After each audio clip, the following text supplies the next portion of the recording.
I'm Dr. Orion Taraban, and this is PsycHacks, Better Living Through Psychology. And the topic of today's short talk is write your own invitation. What does this mean?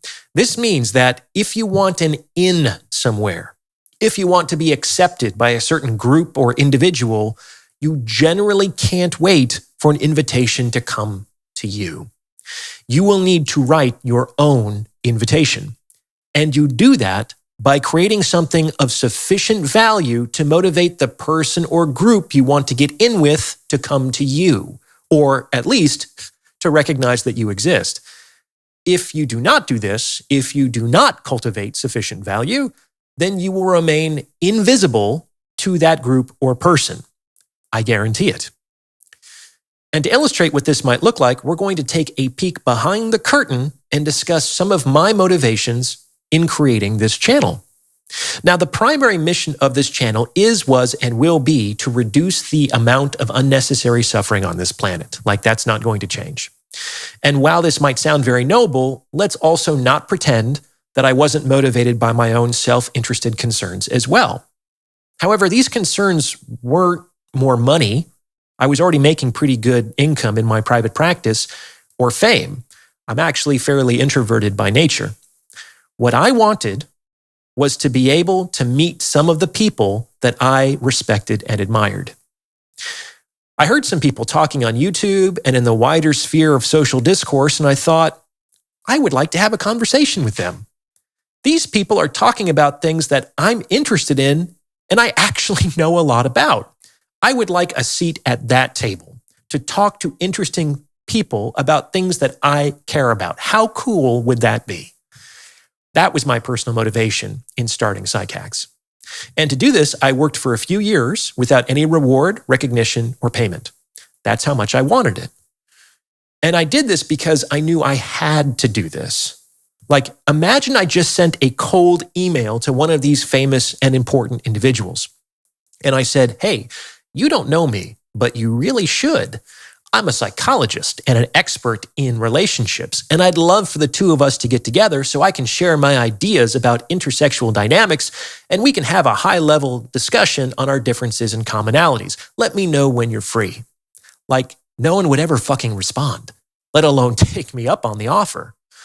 And it's not because I didn't know what I was talking about, or because we wouldn't have had a fantastic conversation, or because we couldn't even have become friends, or at least acquaintances.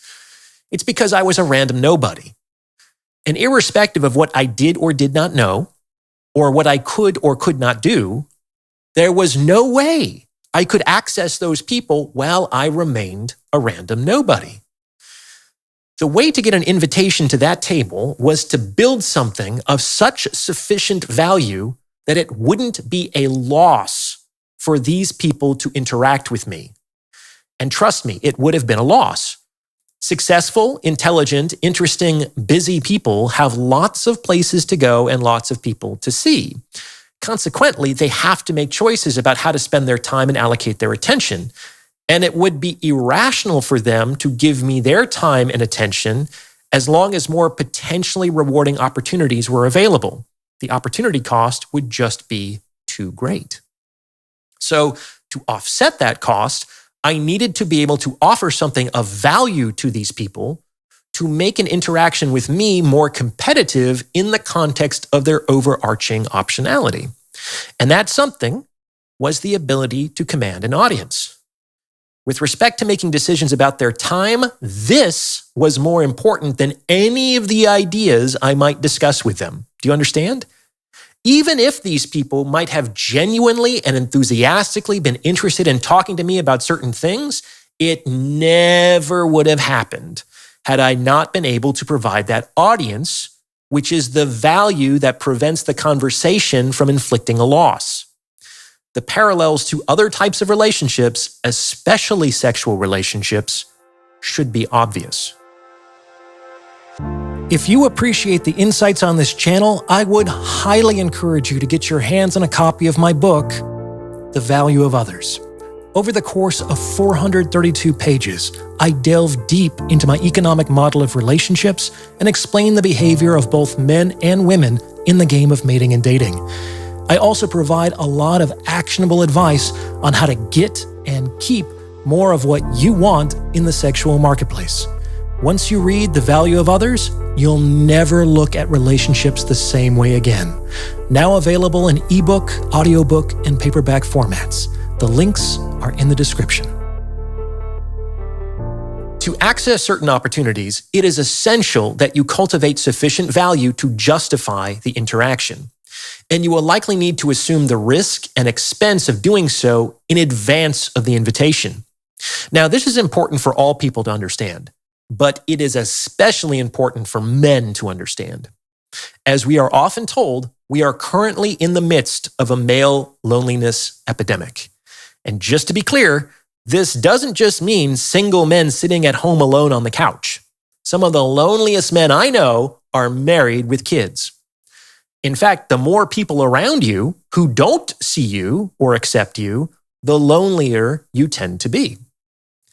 In any case, there are a lot of lonely men out there. And why is that? It's not like men don't value male friendship. My male friends are some of the most important people in my life.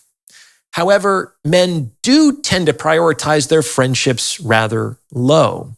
Like when a friend hangs out with me, he doesn't get laid, he doesn't get paid, he doesn't get stronger, he doesn't build a legacy with his children. Do you see? I could be the coolest, bestest friend in the world, but I'm still going to be the 8th highest priority for my male friends. And this is because men are making value calculations about how to spend their time and attention, which is entirely rational. For better or worse, men don't seem to value connection for the sake of connection as much as women do, which is a big part of why women aren't suffering in the same way. Now, it's hard to make new friends, especially as an adult man. But I'm going to share the secret of how to do so with you today.